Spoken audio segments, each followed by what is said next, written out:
2025학년도 한양대학교 인문계열 기출분석 시작하겠습니다. 먼저 말씀드리자면 이번 2025학년도 같은 경우는 자연계열에 관련해서 하반기에 별도로 분석될 예정이라고 먼저 참고하시면 되겠습니다. 그래서 이번 강의는 인문계열을 기준으로 해설 강의를 진행하도록 하겠습니다. 자, 2025학년도 인문계열은 전체적으로 각 문제에 관련해서 정답이 직관적으로 도출됐던 점을 감안해 본다면 기존 한양대학교 필답고사 난도에 비추어 봤을 때 다소 쉬웠던 애로 평가할 수 있겠습니다.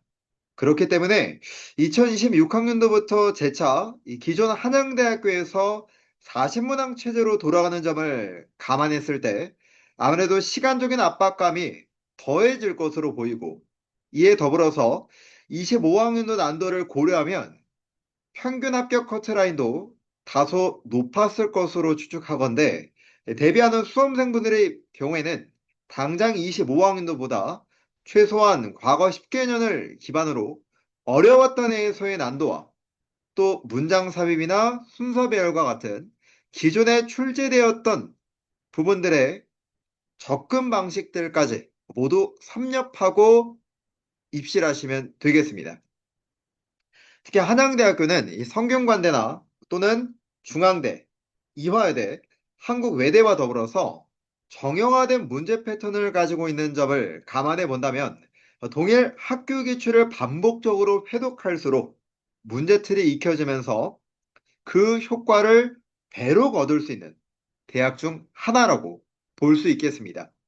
여기까지 서두를 마치도록 하고, 제가 기존에서도 서두에 관한 부분들을 또 말씀드리기 때문에 이전 영상들을 참고하시면 될 것 같습니다. 그래서 우리는 이 내용 자체에 관련해서 만일 우리가 25년을 기준으로 했을 때 학생들이 어려웠다면 내용 자체는 27번 정도를 거론할 수 있겠고, 두 번째는 어휘력 자체가 부족했을 때 어려울 수 있는 부분으로는 33번으로 볼 수 있겠고, 오늘 우리가 1차 시는 24번까지 진행하도록 하고 2차 시는 25번부터 끝까지 진행하도록 하겠습니다. 먼저 어휘 같은 경우는 특정적으로 어려웠던 문항은 없었기 때문에 정답만 말씀드리고 우리는 독해와 논리를 총괄적으로 다루도록 하겠습니다. 특히 우리 수험생분들은 한 권으로 끝내는 어휘 바이블 교재를 활용하고 있는 점에서 한양대학교 입시를 전에는 파트 1만 집중적으로 검토하고 입시를 하시면 되겠습니다. 자, 그럼 어휘 정답부터 이야기하면 2번엔 1번, 그리고 3번에 1번, 4번에 3번, 5번에 4번, 6번에 5번, 7번에 1번 정도로 말씀드리도록 하면서 우리는 8번부터 19번까지의 논리로 들어가도록 하겠습니다. 제가 여러분에게 이제 논리와 관련해서 접근법에 대해서 한 번씩 반복적으로 말씀드리곤 하는데, 우리가 논리 문제를 볼 때 가장 먼저 해야 될 거는 어떻게 이야기를 했었죠? 우선적으로는 선택지에서 형용사나 분사를 포함해서 동사 같은 경우가 수록되어 있으면 반드시 선택지 간의 어조부터 확인하라고 말씀을 드렸습니다. 다음 절차로는 제가 큰 틀에 관련해서 빈칸을 기점으로 어떤 단서를 활용할지 눈으로 확인하라고 말씀을 드렸죠. 그래서 제가 매번 이 논리에 관련해서 큰 틀에 대한 백지노트를 여러분에게 아마 굉장히 많이 강조하고 있을 겁니다. 자, 그 다음에 큰 틀에 관련된 논점이 잡힐 경우에는 다음 순서로서 이제 우리가 빈칸 자체를 요약할 필요가 있겠죠. 8번이나 이 9번 같은 문제처럼 단문인 경우에는 빈칸 자체보다는 그냥 문장을 읽으면 되겠지만, 특히 빈칸 자체를 요약해야 되는 부분은 중장문 논리 같은 경우가 해당된다고 보시면 될 것 같습니다. 그러고 나서 우리가 중장문 같은 경우는 시작점을 어디서부터 잡을지 설정하고 그 다음에 본격적으로 문제를 풀면 되겠죠. 자, 그리고 우리가 이제 매번 논리 같은 경우는 여러분 이제 오답할 때 반드시 왜 틀렸는지에 관련해서 그 이유를 달아두라고 말씀을 드렸습니다. 자, 그러면 일단은 8번 문제부터 한번 보겠습니다. 가장 먼저 우리가 큰 틀에 관련돼서 생각했을 때는 어떤 논점에 관련해서 지금은 어, 삽입되어 있는 부분에서 정의적 설명이 나오고 있어요. 대표적으로 정의적 설명을 출제하는 대학이라고 한다면은 건국대학교가 있을 겁니다. 그래서 정의적 설명을 가리키는 동사구에 관련해서 가장 많이 시험에 출제될 수 있는 부분으로 미리 5개의 동사구를 정리해 드렸기 때문에 이 부분은 여러분들이 별도로 메모해 두시면 되겠습니다. 나아가서 추가적으로 우리가 또 공부를 해 본다면 오형식에서 목적격 보어의 as와 호응 관계를 가지고 있는 동사구들도 있을 거예요. regard A as B, refer to A as B, think of A as B, look upon A as B 를 포함해서 여러 가지 동사구가 나와 있죠.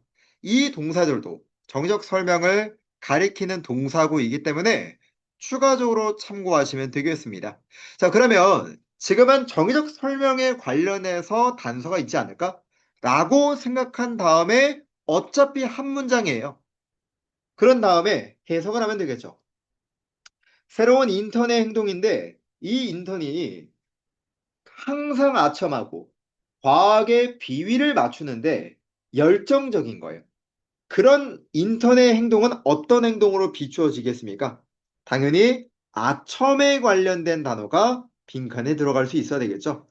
그렇기 때문에 아첨에 관련된 형용사를 골라본다면 정답에 관련해서는 몇 번이 비굴한 또는 아첨하는 정답 5번이 되겠죠. 자, 9번으로 넘어가서 이번에는 큰 틀에 대해서 봤을 때는 저는 제일 처음에 서치 에즈가 눈에 들어왔던 것 같아요. 우리가 서치 에즈 같은 경우는 제가 이제 사전에 필기를 하진 않았지만 여러분들에게 이제 구두로 말씀을 드릴게요. 우리가 독해에서 서치 에즈 같은 경우는 앞문장에 관련해서 구체적 진술에 대한 역할을 한다고 말씀을 드렸습니다. 뿐만 아니라 우리가 from A to B라든지 또는 including 뭐뭐를 포함하여 이런 분사 같은 경우가 세 가지 요소가 가장 많이 앞부분에 관련된 부연 설명의 역할을 한다고 말씀을 드렸습니다. 나아가서 이 문제를 여러분이 봤을 때 저는 2017년도 또는 2018년도 이화에 대해서 이제 도입부 반전에 관련된 부분으로 독해로 출제된 적이 있었어요. 그래서 차별이라는 부분이 어, 마치 사라진 것처럼 보이지만 간접적인 형태로 바뀌었다. 라는 식의 독해 부분이 있었습니다. 그렇기 때문에 아마 실질적으로 이화여대 기출을 풀었던 수험생들의 입장에서 특히나 회독을 해왔던 수험생들의 입장에서는 어, 지난해 25년도 이 9번 문제를 봤을 때는 좀 쉽게 풀 수 있지 않았을까라는 생각도 저는 들었습니다.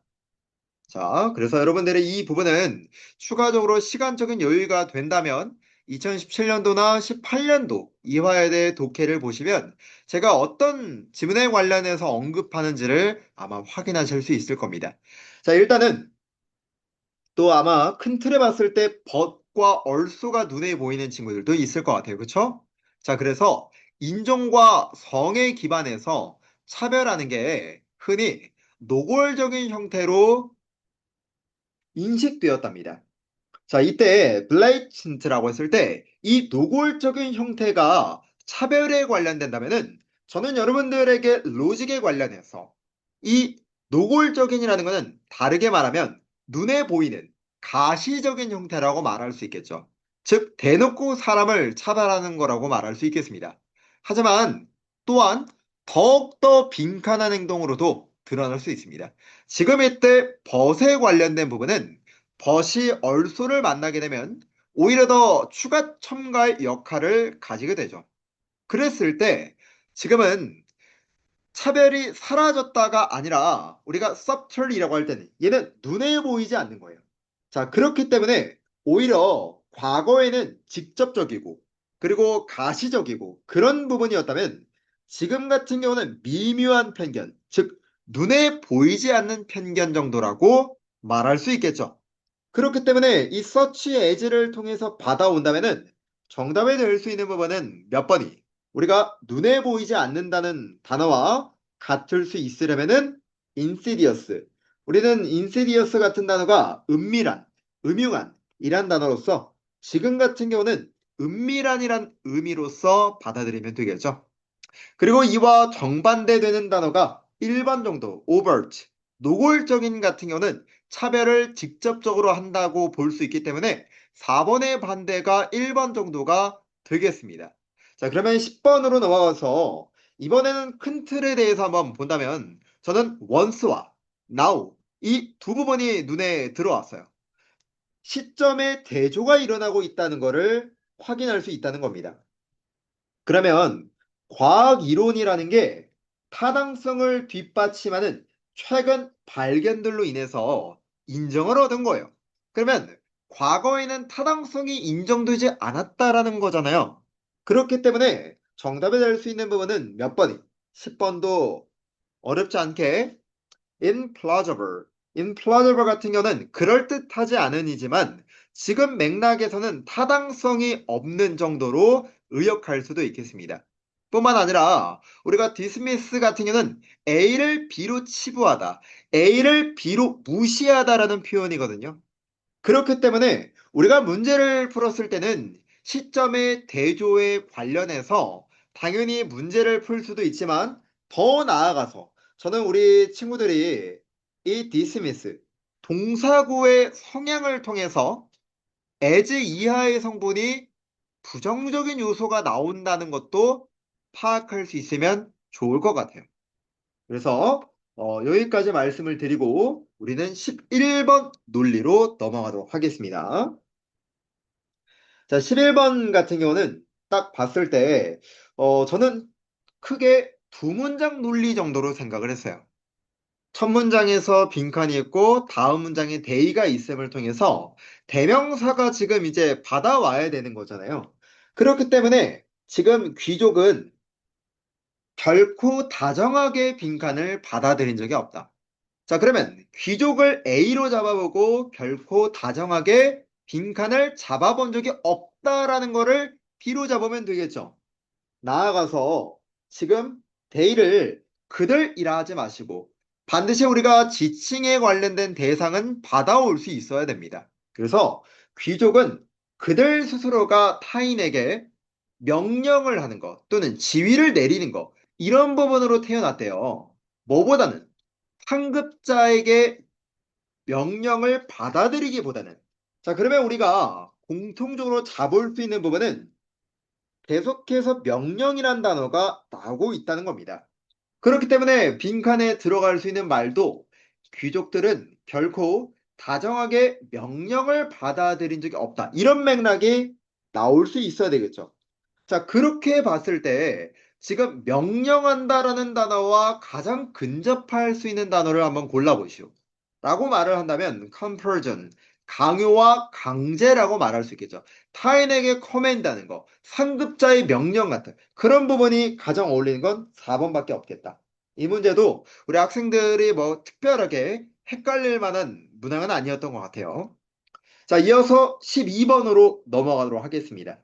12번에 마찬가지로 12번도 빈칸을 딱 봤을 때 두 문장이 있기 때문에 저는 처음에 두 문장 논리로 생각을 했어요.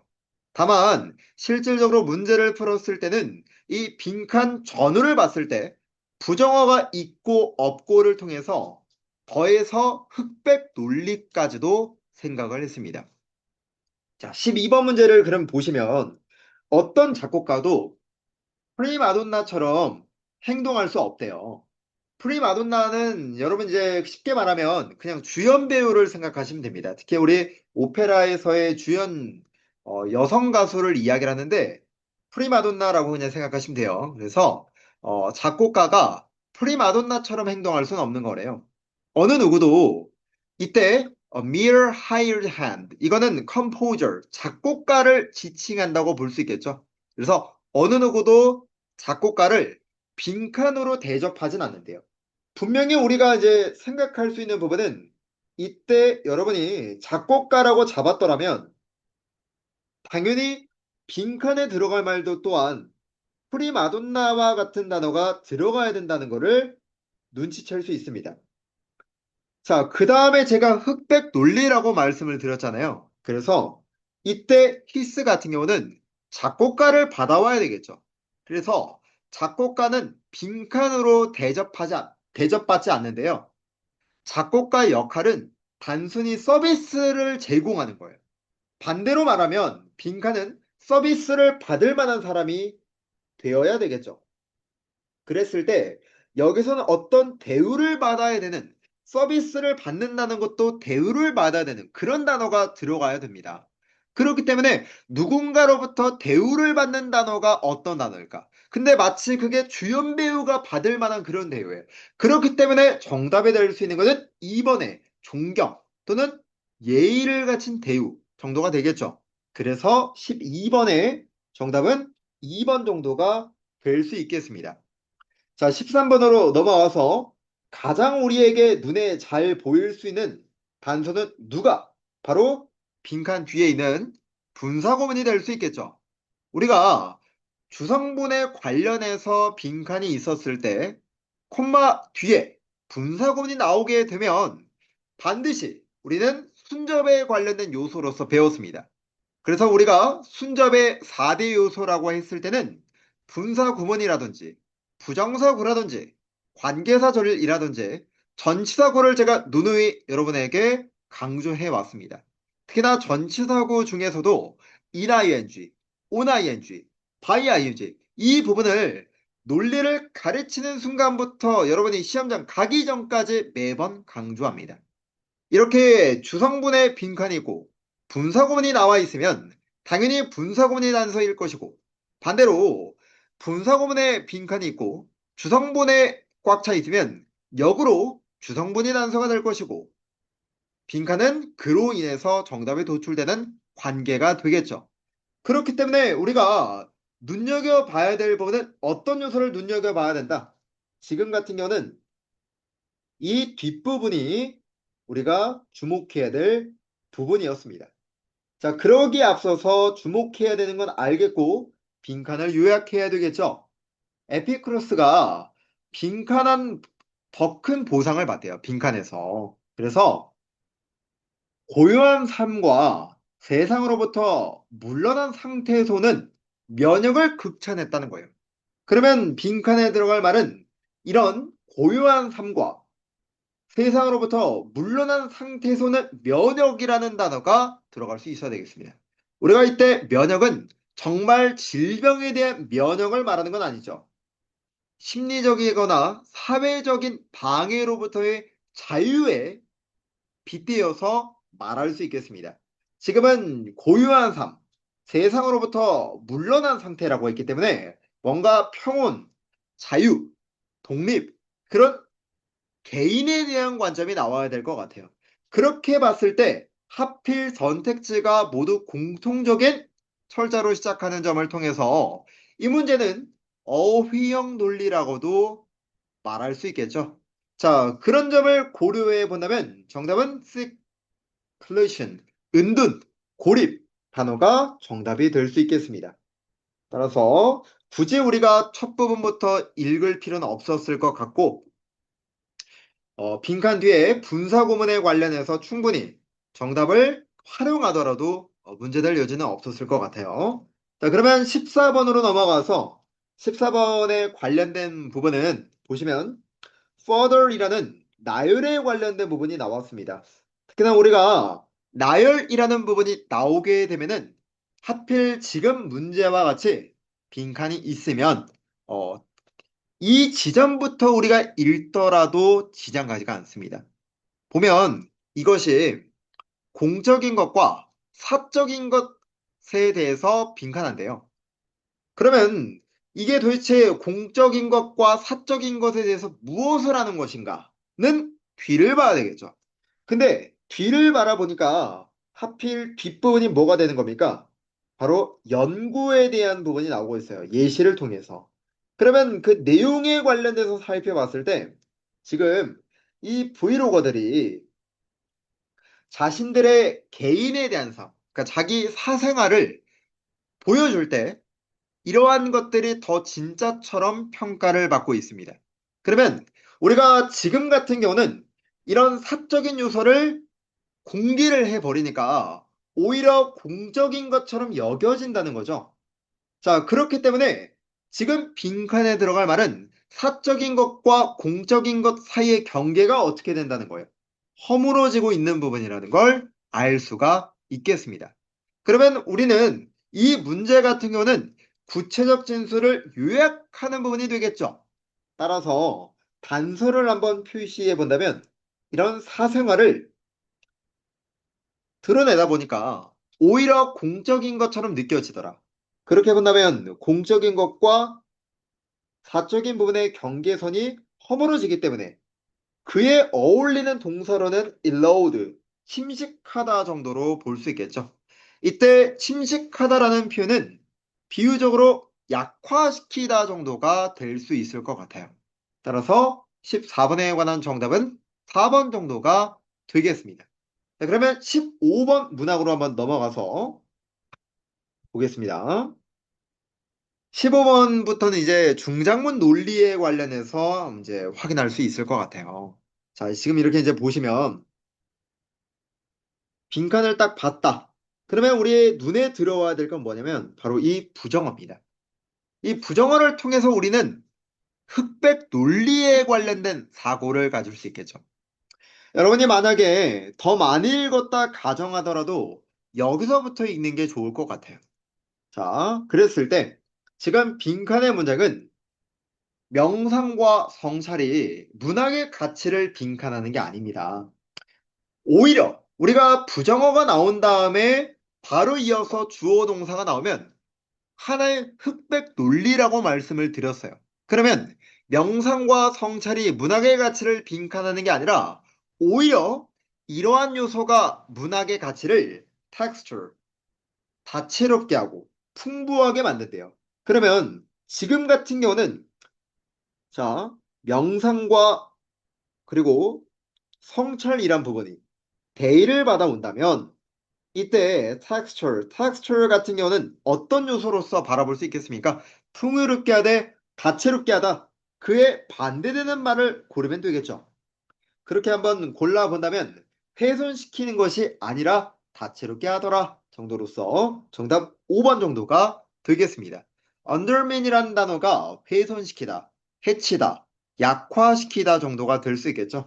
그리고 이런 문제 같은 경우는 학생들이 이제 단어에만 좀 집착을 하다 보면 4번 단어 같은 거 disseminate 퍼뜨리다라는 부분은 반드시 부정적인 것뿐만 아니라 좋은 것들도 퍼뜨릴 수가 있습니다. 그렇기 때문에 4번을 정답을 골라서는 안 되고 5번으로 손이 가야 될 것 같아요.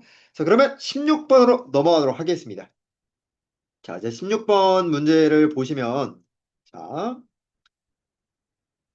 저는 제일 먼저 눈에 보였던 것은 인과를 뜻하는 so that이었던 것 같아요. 그래서 우리가 원인 결과도 역시나 순접에 대한 부분이라고 말할 수 있겠죠. 그래서 일단 여러분이 이런 단어는 잘 모를 수 있다. 토니, 멋진 이런 거 모를 수 있다. 자, 그러면 그걸 모른다고 하더라도 그냥 발렛의 한 가지 특징은 이렇게 해도 돼요. 발렛의 특징은 부드러우면서도 힘들이지 않는 우아함의 모습을 연상시킨다는 거예요. 자, 그러면 우리가 이 문장을 두 갈래로 요약을 해봅시다. 아, 발레라는 것의 특징은 어떤 걸 말하는 거다? 뭘 연상시키는 거예요? 부드러우면서도 힘들이지 않고 우아함을 연상시켜준대요. 그렇답니다. 자, 근데 이러한 연상작용이 너무 강력하다 보니까 발렛이라는 이 단어가 어떤 빈칸을 설명할 때도 사용된대요. 이 말 자체는 동일한 부분을 다른 대상에 비추어 쓴다는 거죠. 그러면 마찬가지로 빈칸에 들어갈 말도 부드러우면서도 힘들이지 않는 우아함을 뜻할 수 있는 단어가 들어갈 거예요. 자, 그렇게 본다면 굳이 우리가 두 우주선이 도킹한다라고 읽기보다는 이걸 딱 보는 순간 우리 어차피 예시라는 걸 눈치채야 하거든요. 그렇기 때문에 앞선 요소를 우리가 제대로 요약만 한다면 빈칸에 들어갈 말은 자, 지금 첫 번째 1번이 틀린 이유는 사회 계층에 관한 건 전혀 무관한 선지라고 말할 수 있겠죠. 자, 그 다음에 3번 장기적인 사업. 근데 장기적인 금융 투자를 필요로 하는 대규모 사업이래요, 지금은. 하지만 지금 이게 금융 투자를 필요로 하는 것과는 전혀 관련이 없습니다. 또한 4번처럼 다양한 대중에게 호소하는 문화 공연. 이걸 말하는 것도 아니고. 자, 이거는 전체적으로 틀린 것 같아요. 그 다음에 5번도 마찬가지로 어, 보시면 대중의 면밀한 감시를 받는 전문적 관행이다. 이것도 전혀 무관한 선지가 되겠다. 자, 그러면 왜 정답이 2번이 될 수 있겠는가? 라고 봤을 때는 지금 분명히 부드러우면서도 힘들이지 않는 우아함이라고 말을 했어요. 이것을 무엇으로? 서투른 것 없이 수행되는 육체적 활동. 그렇죠. 그렇기 때문에 16번에 관련된 정답은 2번으로서 정답에 도출될 수 있다고 이야기할 수 있을 것 같습니다. 자, 그러면 우리는 17번 문항으로 넘어가도록 합시다.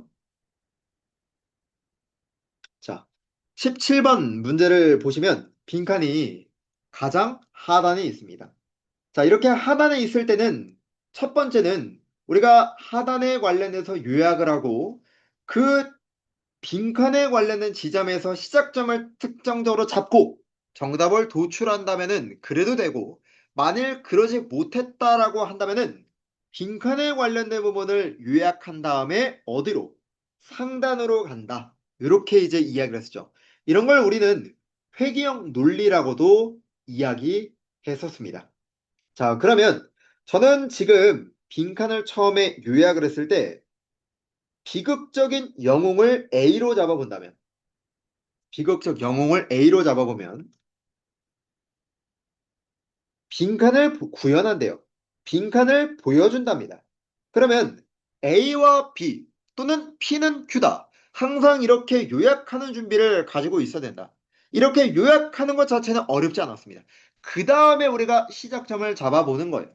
자, 그랬을 때 무조건 곧장 앞보단 조금 더 위를 가도 돼요. 그건 상관없는데, 저는 여러분이 이제 시작점을 잡아본다면 아마 대다수 수험생들이 잡을 때 이 부분을 잡지 않았을까. 이렇게 잡지 않았을까. 자, 그러면 지금 같은 경우는 로맨틱한 영웅과 그리고 입센의 헤다 가블러 같은 더 현대적인 인물이 뭔가 디보션, 헌신을 불러일으키지만 이들은 같이 살기에는 불가능하대요. 자, 그러면 뭔가 좋은 면도 있지만 플러스도 있지만 같이 사는 건 불가능하다. 이거는 반대되는 부분으로 본다면은 지금 양면성을 가지고 있다고도 생각할 수 있어요. 이렇게. 저는 이거를 딱 글을 읽었을 때 어떤 생각을 했냐면 여기까지 생각이 안 들 수도 있습니다. 다만 우리가 어떤 문장을 읽었을 때 그 문장이 이해가 안 된다면 문장을 보면서 예시를 들거나 아니면 A는 B다 또는 P는 Q다 이렇게 요약을 하라고 말씀을 드렸습니다. 저는 셰익스피어 햄릿 정도의 등장인물을 생각을 해봤어요. 우리가 햄릿이라고 한다면은 철학적이고 깊은 고뇌를 가진 지성이네요. 자, 그러면 당연히 감탄하게 만드는 inspire devotion과 결을 같이 할 수 있겠죠. 그렇지만 우리가 셰익스피어 소설에서 햄릿을 보면은 굉장히 우유부단하고 자기 파괴적이고 타인을 위험하게 하는 걸 보면은 아무래도 같이 살기는 힘들죠. 이 부분을 지금 문장에 빗대어 본다면 impossible to live with 정도로 바라볼 수 있겠습니다. 저는 이 부분을 여러분들의 예시를 들면서 생각해 볼 수도 있다. 그래서 제가 지금 이 맥락을 보면서 양면성이라고 말씀을 드렸던 거예요. 자, 그런데 나는 양면성에 관련돼서 들어간다는 것을 특별하게 느끼지 못했다. 그러면 우리가 어떻게 해야 한다?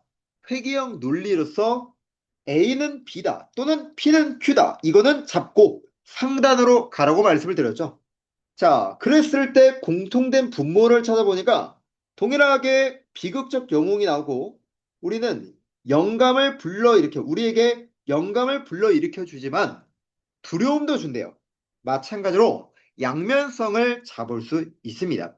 그래서 분명히 빈칸 앞부분을 통해서도 정답이 도출될 수도 있고 반대로 여러분이 이 부분을 느끼지 못했다고 하더라도 회귀형 논리라서 회귀형 논리로 봐도 정답은 도출될 수 있다. 다만 여기서 이제 한 가지 문제가 생기는 거는 우리 수험생들이 틀렸다면 2번 선지를 고르는 경우가 있어요. 근데 왜 정답은 2번이 안 되느냐? 지금 글에 있어서 영웅은 신이 아니라 인간이기 때문에 그렇기 때문에 신과 같은 초월적 존재와는 관련성이 없다는 거예요. 그래서 정답 2번은 안 된다는 겁니다. 나머지 선택지를 봤을 때는 양면성과 어울릴 만한 단어가 없어요. 그렇기 때문에 양면성의 선택지를 봤을 때는 우리 스스로가 희망하고 우리가 두려워하거나 또는 싫어하는 모든 것 5번이 바로 인간에 관련된 부분이면서도 양면성을 가지고 있기 때문에 17번에 관련된 부분은 정답이 5번 정도가 될 수 있다고 이야기할 수 있을 것 같습니다. 자, 그러면 18번 문제로 넘어가도록 하죠. 자, 이번에도 마찬가지로 빈칸이 하단에 있습니다. 자, 그러면 우리가 동일하게 17번 문제와 동일한 관점으로 바라볼 수 있어야 되겠죠. 그러면 유전자라는 게 당신을 빈칸하게 만듭니다. 요약하는 거는 어렵지 않았습니다. 그 다음에 우리가 시작점을 잡아본다면은 마찬가지로 지금은 meanwhile 이라는 부분이 대놓고 나와 있죠. 다만 우리 수험생들이 meanwhile 이라는 부사가 언제 쓰이는지를 모르는 친구들이 많아요. 우리가 meanwhile 이란 부분은 제가 아마 성균관대학교 기출분석 강의에서 굉장히 디테일하게 정리를 해 드릴 겁니다. 그렇기 때문에 meanwhile에 관련된 부분은 지금은 구두로 말씀을 드리도록 할게요. 우리가 meanwhile은 크게 두 가지 기능을 가지고 있습니다. 첫 번째는 동시성이고요. 두 번째는 병렬 비교라는 게 있습니다.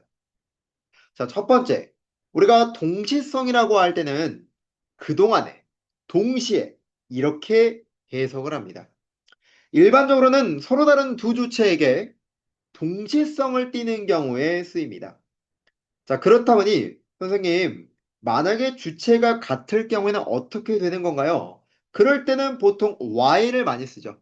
특히 while이 문두에 있으면은 문장 시작점에 있으면 단순히 양보절로 해석을 하지만 우리가 가운데 있으면 제가 매번 동시에라고 해석을 하죠. 자, 그래서 주체가 보통 같을 때는 while을 쓰고 다를 때 meanwhile을 쓴다. 이렇게 보시면 됩니다. 예를 들어서 말하면 나는 요리를 하는 동안에 그녀는 상을 차리고 있었다. 지금 나와 그녀라는 대상이 다르다는 것을 알 수가 있겠죠. 반면에 나는 저녁 식사를 준비하면서 이 모임에 대해서 생각을 했다.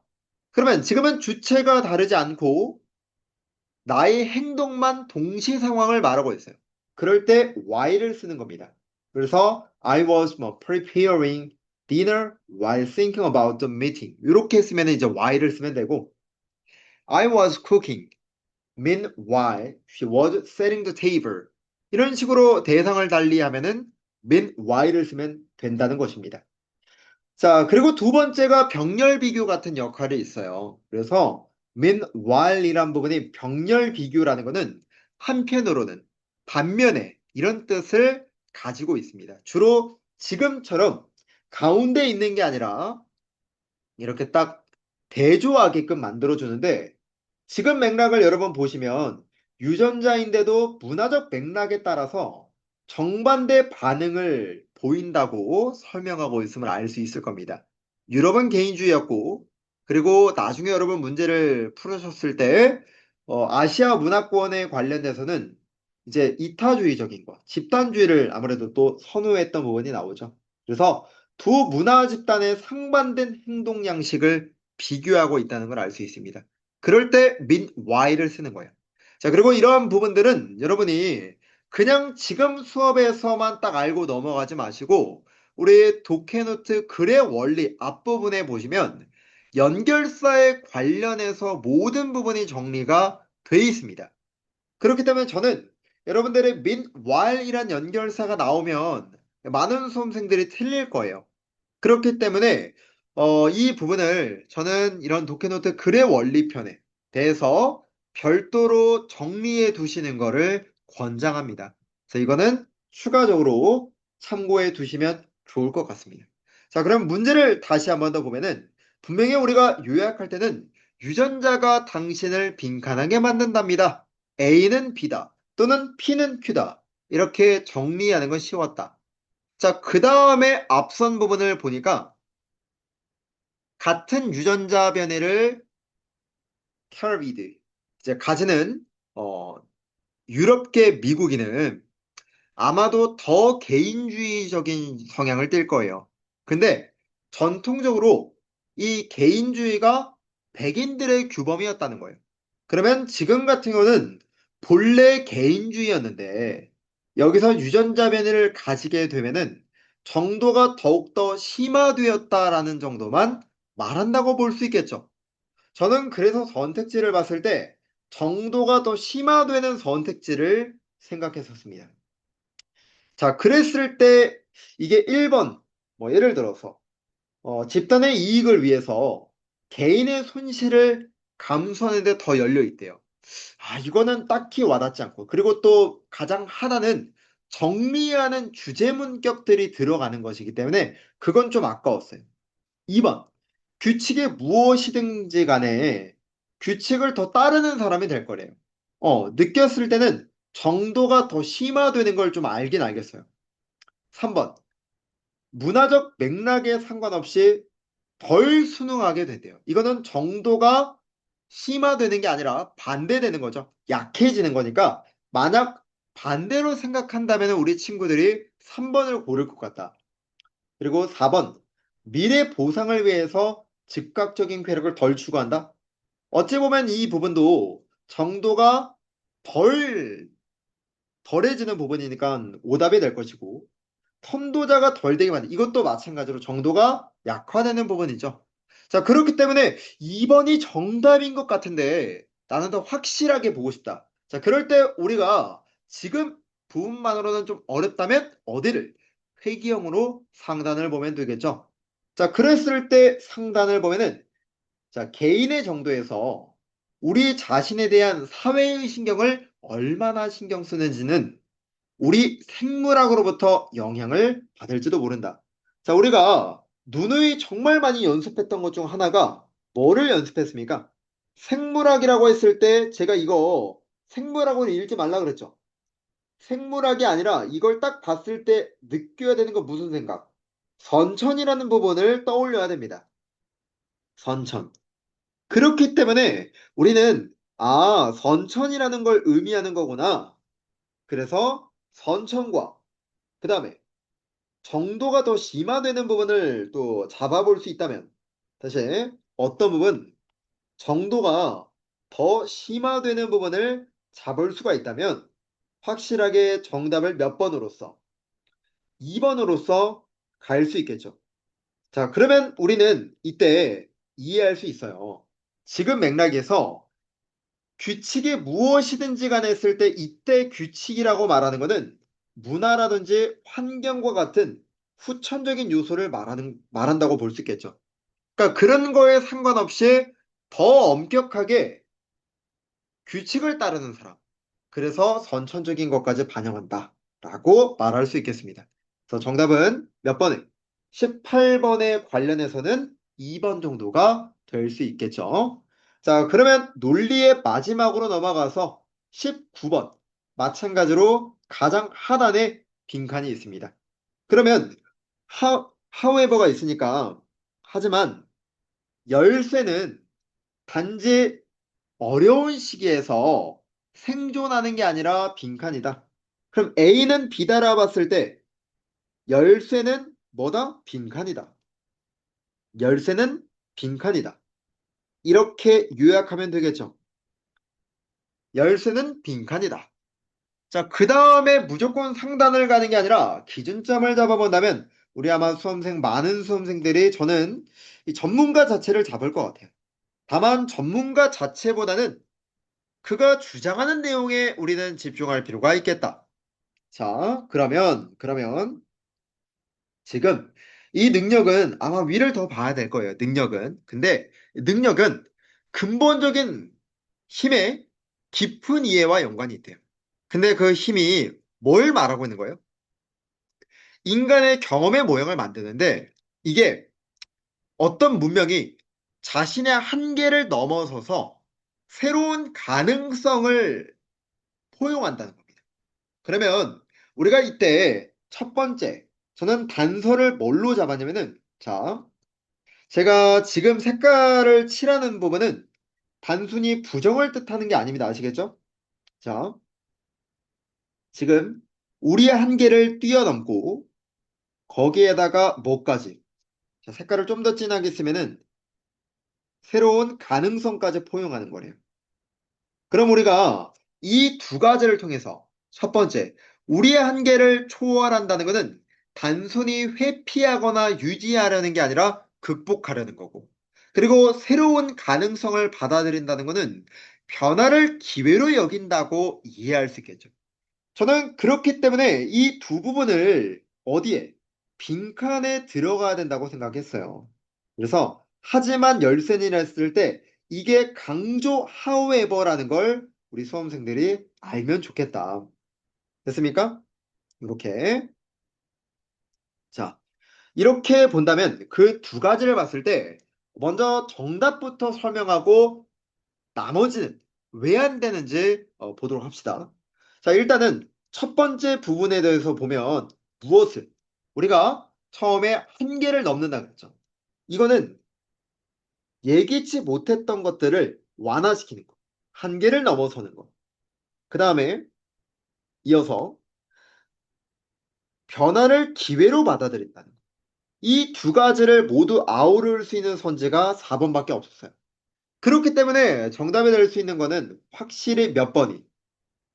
확실히 4번임을 알 수 있죠. 자, 그러면 1번부터 5번까지 왜 안 되느냐? 자, 결과론적으로는 이 1번, 2번, 3번, 5번 선지 모두가 어조가 다 동일하다는 걸 알 수가 있습니다. 각각의 유지와 보존이라는 걸 시사하고 있기 때문에 자, 제가 하나씩 지워보면은 얘는 핵심적 가치와 전통을 보존하고 그리고 유지하는 거, 관습을 유지하는 거, 외부 영향을 최소화해서 안정성을 촉진한다는 거. 그 다음에 5번 같은 경우도 장기적 안정성을 확보하는 거. 결국에는 4번을 제외하면 나머지 선택지에 관련해서 유지와 보존에 관련해서 통일성 있게 나와 있기 때문에 이 문제는 반드시 4번밖에 안 된다는 거예요. 헷갈릴 만한 선택지도 없었습니다. 자, 그래서 제가 이번 2025학년도 인문계열에 관련해서는 정답이 직접적으로 도출이 되더라. 그렇기 때문에 논리에 관련해서 기존의 난이도보단 다소 떨어지는 해였다라고 말씀을 드렸습니다. 저는 그래서 2026년도 한양대학교 논리는 지금의 수준보다는 조금 더 어렵게 나올 것이라고 예측하고 있기 때문에 이 부분은 참고해 두시면 될 것 같습니다. 자, 그러면 20번도 사실 언급만 안 했을 뿐이지 논리죠. 자, 그래서 우리가 멀티블랭크에 관련돼서는 가져가야 될 사고관념이 있습니다. 우리가 멀티블랭크는 지금 문제에 대해서 말씀드리는 건 아니지만, 여러분 반드시 멀티블랭크가 정답이 순차적으로 나오는 건 아닙니다. 아시겠죠? 자, 그러면 문제를 봤을 때 저는 첫 번째 블랭크에선 가장 먼저 보였던 거는 as였어요. 우리가 as라는 부사절은 원인을 뜻하기 때문에 지금은 뒤에 있으니까 결과 원인이라는 인과성이 만들어질 수 있겠죠. 그리고 이거는 이제 읽어도 되고 안 읽어도 되는데 이때 토론이라는 부분에서 퀴즈를 받기 위해서 앞부분을 읽어보면은 이렇게 여기서부터 읽는 친구들도 있을 것 같아요. 이거는 자유입니다. 처음부터 읽어도 되고 아니어도 되고. 그래서 어, 이러한 토론들이 매우 높은 지성을 통해서 때때로 빈칸이 될 수 있습니다. 그러면 A는 B다 정도로 보면 되겠죠. A는 B다. 자, A는 B다 정도로 보게 된다면은 굳이 어디가 중요한 건 아니에요. 지금 우리가 봤을 때는 이런 거, 뭐 매우 높은 지성을 요구하든 나발이든 필요가 없죠. 중요한 건 원인을 보면 되는데 지금 원인에서 전문가가 추상적인 개념과 그리고 복잡한 수학적 모델을 사용하다 보니 일반적 대중들이 이해할 수가 없게 된답니다.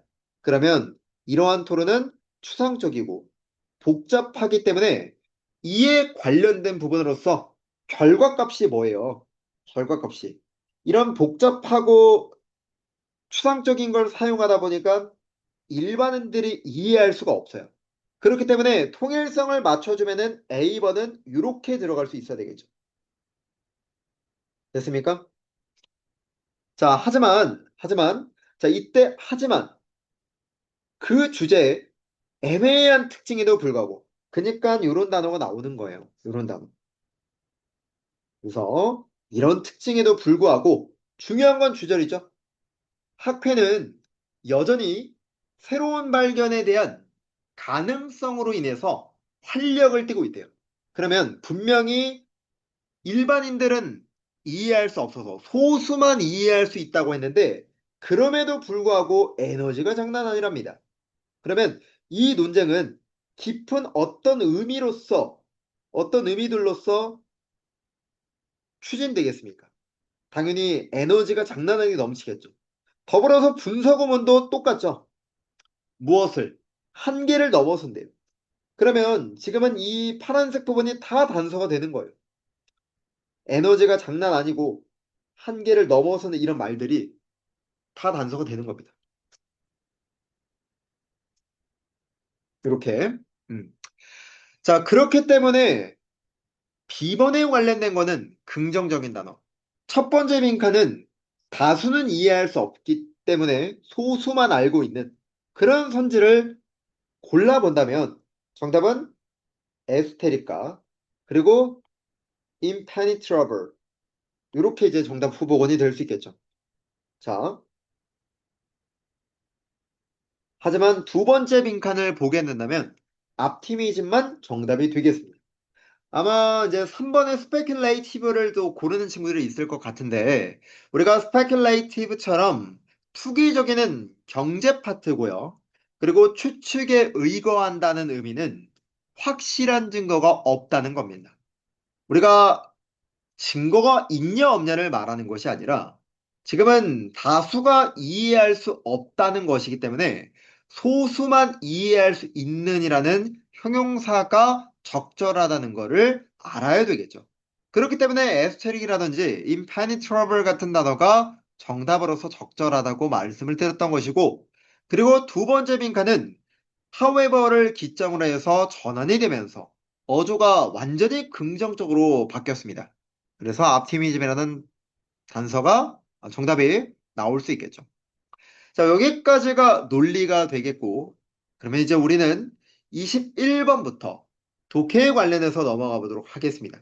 우리가 보통 22번에 밑줄 친 어휘와 관련해서 섹션이라는 단어 자체가 보통은 제재, 라는 부분에 명사로서 많이 쓰이지만 지금은 동사로 쓰였음을 알 수 있습니다. 그래서 물론 그런 단어가 나온 건 아니지만 생션은 우리가 동사로서 또 이제 쓸 수 있다. 자, 그렇기 때문에 이런 인가하다, 허가하다와 그리고 제재하다라는 의미적으로 여러분들이 헷갈릴 만한 단어가 나오면은 이 부분은 해석해 줄 필요가 있겠습니다. 그리고 밑줄 친 부분 자체가 하단에 있기 때문에 우리는 미리 제가 어디를 기준점으로 잡았는지를 표시해 두었습니다. 자, 이렇게 읽는 게 플랜 A고요. 플랜 B가 될 수 있는 부분은 이 부분만 잠깐 빡 읽고 그 다음에 상단부터 주제 기반형일지 아니면 근거 기반형일지에 관련해서 출제 각도가 서는 지점을 바탕으로 기준점을 잡고 이후에 만약에 정답이 안 나온다면 발췌 독해를 하는 것도 괜찮겠죠. 그래서 무조건적으로 이렇게 읽는 게 아니라 지금 21번에서 22번에 관한 지문은 플랜 A와 플랜 B의 접근 방법이 있겠습니다. 제가 강의에서는 플랜 A로 접근을 하도록 하고 그리고 현강에서는 플랜 B에 관련해서 접근하는 식으로 강의를 진행하도록 할게요. 자, 그래서 저는 플랜 A를 봤을 때 일단 세미콜론이 있기 때문에 전후 관계가 이제 같은 맥락이 나올 거 아닙니까? 부정어가 없으면. 그러면 어디서부터 볼까 했을 때 크게 여기서부터 보는 친구들도 있을 것이고요. 또는 여기서부터 읽는 친구들도 있겠습니다. 저는 저의 관점에서 바라보기보다는 실제 시험장에서 우리 수험생분들이 기존의 기준점을 좀 더 좁게 잡기보다는 넓게 잡게 될 겁니다. 그래서 저는 벗을 기점으로 시작점을 잡았어요. 우리가 이 체온 과열에 관한 문제를 해결한 것과 동시에 우리의 민감한 피부가 더 감염에 취약하게끔 만들었대요. 그러면 우리가 체온 과열의 문제를 해결한 건 좋은 거지만 감염에 노출된다는 건 부정적인 면이죠. 그러면 이 문장을 통해서 플러스와 마이너스를 둘 다 가지고 있겠네요. 이런 걸 세 글자로 뭐라 부른다? 양면성이라고 부른다. 각각의 땀샘은 10만 마리의 박테리아로부터 군집을 이루는 오아시스래요. 평상시에는 조용히 받아들인다는 거죠. 그래서 이 오아시스지만 평상시엔 문제가 안 돼요. 근데 언제를 제외하는 거예요? 사춘기를 제외하고 우리가 이런 뭐뭐를 제외한다는 이런 멘트들이 근거 기반형의 단서로서 아주 좋은 부분이죠. 평상시엔 조용하지만 이때 사춘기를 제외한다는 것은 지금의 사춘기는 평상시가 아니죠. 예외적이고 특수한 상황인 거예요. 그러면 우리가 문제를 푸는 사람이라면 내용일지를 풀 때, 아, 이거 나올 수밖에 없겠는데? 이런 생각을 해야 돼요. 이때 왜는 사춘기를 지칭하는 관계부사죠. 그러면, 자, 사춘기를 지칭하는 관계부사다. 이렇게. 이때 사춘기는 호르몬이 오일 프로덕션, 피지 분배. 모르더라도 오일 프로덕션 이렇게 읽어도 되겠죠. 다만 여러분 진짜 모르는 이런 거, 동격이니까. 그래서 오일 프로덕션을 자극하다 보니 블랙헤드까지도 유발한답니다. 그래서 우리의 성은 피부가 되겠죠? 일부 떠돌이 캠핑족들은 지금 맥락에선 박테리아가 될 수 있을 것 같아요. 이들한테 모아도록 찌꺼기들을 먹도록 이때는 제지하는 게 아니라 지금은 노출되는 거니까 스티뮬레이트와 같은 결을 가져야 되겠죠. 스티뮬레이트와 같은 결을 가져야 된다. 그렇기 때문에 묵인하다, 허락하다, 허용하다 이런 단어가 들어가야 돼요. 됐습니까? 자, 그러면서 지금은 단점을 말했는데 다시 한 번 더 장점을 말하죠. 어드밴티지.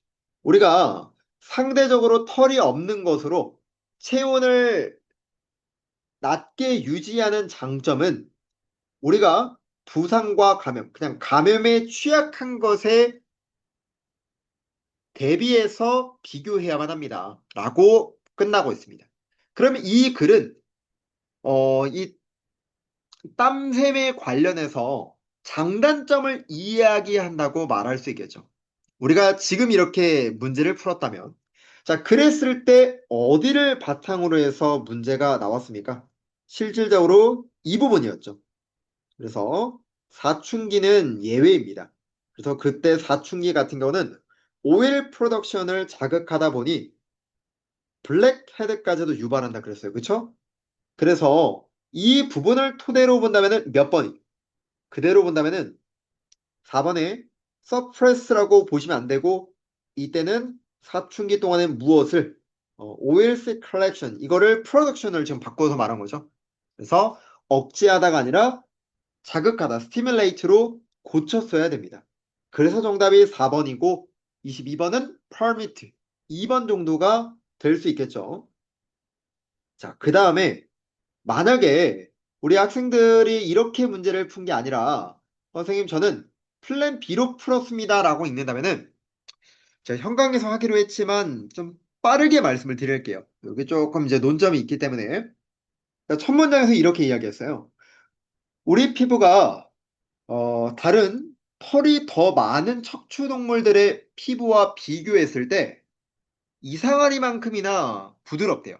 그쵸? 우리가 뭐, 우리 키우는 강아지도 그렇고 털이 되게 많은데 그거에 비교하면은 우리 털은 이상하리만큼 부드럽단 말이에요. 그렇기 때문에 여러분들이 이걸 딱 읽었을 때, 이거 문제제기다. 이렇게 느낄 수 있어야 돼요. 이거 문제제기다. 자, 그 다음에 털이 많은 피부가 확실히 이점은 있어요. 추위로부터의 단열, 또 마찰로부터의 보호, 뜨거운 태양으로부터도 다 단열에 대한 관점에서는 당연히 이점이 있죠. 근데 이러한 이유로 대부분 털이 없는 생물들은 지하에서 살거나 물에서 산대요. 여러분들이 지금 이 맥락을 딱 읽었을 때 여기서 그냥 넘어갈 게 아니라 이 문장이 앞문장과 어떤 관계를 가지고 있을까? 저는 이 문장을 딱 읽었을 때 그럼에도 불구하고 인간의 피부는 왜 이렇게 부드럽고 털이 적을까? 그러니까 털이 많은 피부가 이점이 있는 건 알겠는데 첫 문장에서 말했던 것처럼 우리 인간들의 피부도 이상할 만큼 부드럽단 말이에요. 그러니까 지금 다음 문장에서 단순히 털이 많은 게 이점이 있다 이걸 말해주고 싶은 것이 아니라 또 일반적으로 털이 없는 생물들이 지하에 살고 물 안에 산다는 걸 말하고 싶은 게 아니라 그럼에도 불구하고 인간의 피부가 왜 이렇게 부드럽냐 이거를 구체적으로 설명해 준 거예요. 그렇기 때문에 도우를 봤을 때 그냥 역접 이렇게 바라보시면 안 되고 하지만 털이 없는 가장 큰 이점은 뭐다? 이상하리만큼 이 부드러운 것 중 하나가 체온을 차갑게 유지해줘. 그래서 그 부드러운 이유가 누구 때문이었어요? 그 부드러운 이유는 인간은 그쵸. 하루에 12리터를 만들 수나 있는 땀샘을 가지고 있던 거예요. 그렇기 때문에 여러분이 여기 딱 부분을 읽으면서 이건 뭐 도입부 반전이네 막 이렇게 읽는 게 아니라 이상하리만큼 부드럽다는 이유에 대해서 필자는 어디에서? 여기서 이렇게 이야기해 준 거였구나. 우린 이렇게 하루에 12리터나 생산할 수 있는 땀샘이 있었다는 거. 그러다 보니까 얘가 쉽게 증발을 해서 우리 체온을 낮춰주는 거예요. 이게 핵심이다 보니까 이를 뒷받침하는 왼절이 나왔던 거죠. 그래서 우리 먼 친척들이 숲에을 떠나 사바나 초원을 이동했을 때 우리는 정말 뜨거운 날씨에서 막 많이 걸었어요. 그래서 음식이라든지 물, 고기 이런 걸 찾았죠. 근데 우리가 엄청나게 뜨거운 날씨에도 땀 흘리는 능력 덕분에 마라톤에서의 어떤 말보다 또 경쟁 우위에 있을 수도 있다. 자, 이렇게 읽다가 갑자기 벗이 나오면서 단점을 말하죠. 그렇기 때문에 이때 벗을 여러분이 보시면서 단순히 왜 또 벗이 나오지 이게 아니라 이 글은 우리 인간의 피부가 이상하리만큼 부드러운데 그에 대한 이유가 땀샘이었다. 그리고 그 땀샘에 대한 장점과 단점을 말하는 부분이기 때문에 인간들의 땀샘에 관련된 요소에 있어서 양면성을 가지고 있다는 것을 시사하는 게 이 글의 주제가 되는 겁니다. 다만 우리가 이 글을 읽을 때는 정보가 너무 많았기 때문에 주제 기반으로 나오기 좀 힘들었을 거예요. 자, 그랬을 때 여러분이 이제 나머지 선택지를 바라보시면 1번. 대부분 털이 없는 동물들은 아마 열과 추위가 줄어든 노출 환경에서 살 것이다. 그렇죠.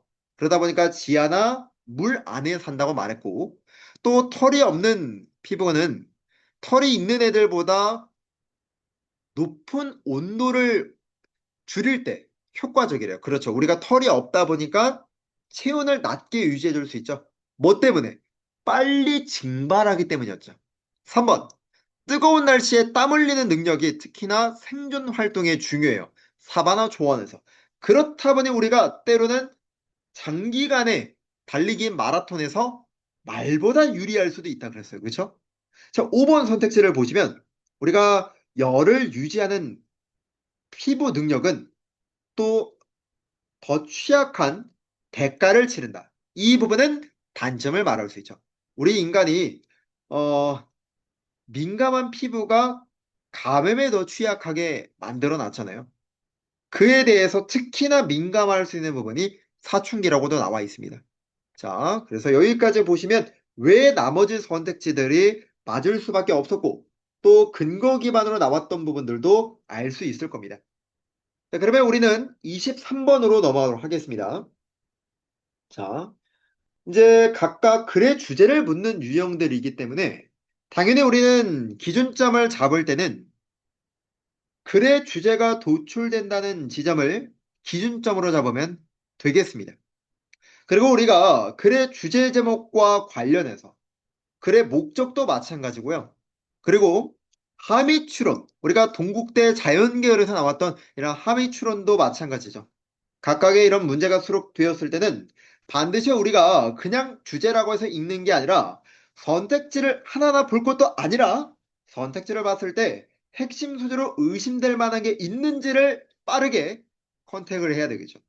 지금은 우리가 2번과 4번과 5번 선지를 봤을 때 멸종 생물이라는 거, 멸종 위기종을 눈에 들어왔어야 됩니다. 그렇다 보니 반드시 우리는 주제 제목에 관련해서 소재가 있어야 되다 보니 2번이나 4번이나 5번 선택지가 주제 후보군으로 압도적으로 갈 수 있겠다. 이런 생각을 하고 문제를 풀 수 있겠죠. 자, 그러면서 딱 들어가면 지금 어떤 더 이상 멸종이 결코 없다는 생태학적 시나리오는 없지만 오늘날에 어떤 멸종도 허용 가능하다고 미리 생각돼서는 안 되며 모든 임박한 멸종은 예방을 호소한대요. 자, 여러분들이 딱 이 문장을 읽고 그냥 넘어가는 게 아니라 이 문장이 무슨 말인지를 두 글자로 요약을 하셔야 돼요. 다 읽었을 때, 아, 멸종은 피할 수 없대요. 그렇지만 예방은 해야 돼요. 그러면 이렇게 딱 잡았어요. 멸종은 피할 수 없다. 하지만 예방은 해야 한다. 두 가지. 그 다음 문장 읽을 때는 그냥 읽는 게 아니라 앞문장과 무슨 관련성이 있느냐? 자, 그랬을 때 생태학은 사실을 기록하는 학문이자 윤리적 프로젝트래요. 저는 이 글을 딱 봤을 때, 아, 사실을 기록한다. 자, 다시 한번 더. 사실을 기록하는 거. 이 말은 멸종이라는 게 결코 없다는 시나리오는 존재하지 않는다. 그 말은 멸종은 있을 수밖에 없죠. 즉, 사실을 기록한다는 것은 자연과 그대로잖아요. 이렇게. 그 다음에 이어서 다음을 보시면 윤리적 프로젝트라고 말하는 것은 이 부분은 우리가 뭐 하자? 예방하자. 멸종은 자연현상이 돼. 현재 벌어지는 멸종은 예방되어야 된다는 건 윤리적 태도를 가리키고 있죠. 그래서 저는 이 부분에 있어서, 멸종 위기종의 두 가지가 있어야 되는구나. 이 자연현상은 받아들이되 현재 벌어지는 멸종은 예방할 수 있어야 되겠다. 두 가지 부분을 가져가야 되겠구나. 자, 그래서 그 다음에 이 프로젝트가 뭐 상대적인 노력을 포괄하는데 모든 생명체에게 더 좋은 세계를 상상하게 만든대요. 이거는 보충 설명이니까 특별하게 뭐 필요 있는 건 아니에요. 우리가 주제 제목 같은 경우는 보충 설명이 특별하게 필요하지 않기 때문에. 자, however. 하지만 이 멸종을 생태학적 실천으로 관여하는 게 삶과 죽음에 대한 어려움으로부터 동물을 구조하고 되찾으려는 게 아니래요. 즉, 이런 구원주의가 아니다. 자, 이렇게 흑백 논리를 쓴다는 것은 하우에버가 반의어가 아니라 이렇게 흑백 논리를 말해주고 싶어서요.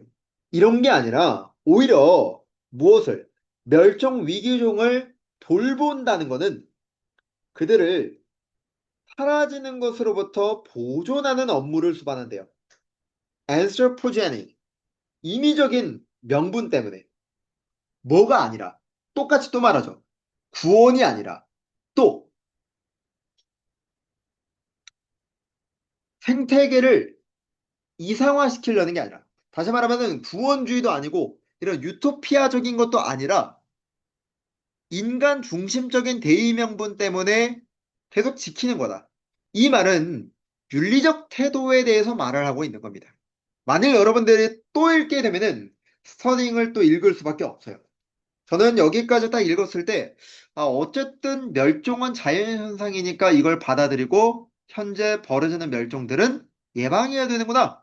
그래서 크게 두 가지 부분을 가지고 있어야 되겠다. 자, 그러면서도 우리가 집중해야 될 선택지는 2번과 4번과 5번입니다. 1번이나 3번처럼 소재가 없는 요소가 결코 손이 가서 안 돼요. 만약에 여러분들이 1번과 3번을 손을 가는 친구들 같은 경우는 아직까지 주제 제목을 풀 때 선지의 중심 소재가 공통으로 나오는지가 습관이 안 됐다는 거. 이게 기본입니다. 주제 제목에서는. 자, 그리고 제가 주제 제목에 관련해서 헷갈릴 때 어떻게 해야 된다. 이런 부분들은 제가 2차 시에서 설명드리도록 할게요. 이 부분은. 자, 그러면 2번은 멸종 위기종을 돌보는데 균형 잡힌 기대가 필요하다. 이때 균형이라고 말하는 이유가 이 주황색 중에서도 무엇을 진한 주황과 연한 주황처럼 사실을 받아들이면서도 이런 윤리적 태도. 이 두 가지를 말하는 거죠. 그렇기 때문에 정답이 될 수 있는 부분은 몇 번이? 2번 선지가 주제가 되겠죠. 다른 선지를 이제 4번을 보시면 더 엄격하게 문서화할 필요가 있다던가 갑자기 멸종 위기종의 유전자를 재건설할 때 윤리적 딜레마가 왜 나옵니까? 정답은 그래서 2번이 이 글의 주제로 적절하다고 볼 수 있겠죠. 자, 그러면 24번으로 넘어가서 이 문제도 마찬가지로 1번부터 5번까지 선지를 봤을 때 중앙은행과 복지국가에 관련해서 분명히 내용이 전개된다고 예상할 수 있습니다. 그런 다음에 본문으로 들어가는 거예요. 자, 그리고 더불어서 한양대학교가 배점을 뭐 3점, 4점을 둔다고 해서 배점이 높은 게 더 어렵거나 그런 건 아닙니다. 그렇기 때문에 이 부분은 참고하시면 될 것 같아요. 자, 보시면은 첫 문장에서 중앙은행과 복지국가가 나오죠. 중앙은행과 복지국가가 구현되는 거시경제학적 원리가 같아요. 그러면 저는 첫 문장을 요약해보면, 중앙은행과 복지국가가 구현되는 원리가 같다. 이렇게 요약을 했어요. 그 다음에 어차피 콜론이라는 것 자체는 부연 설명을 하는 거잖아요. 아니면 대등한절을 연결한다거나 굳이 우리가 뒤에 이어진 부분을 읽어도 되지만 안 읽어도 되죠. 자, 하지만 중앙은행과 복지국가 간의 역사적이고 개념적인 관계는 잘 드러나지 않는데요. 이걸 진짜 말하고 싶은 게 아니죠.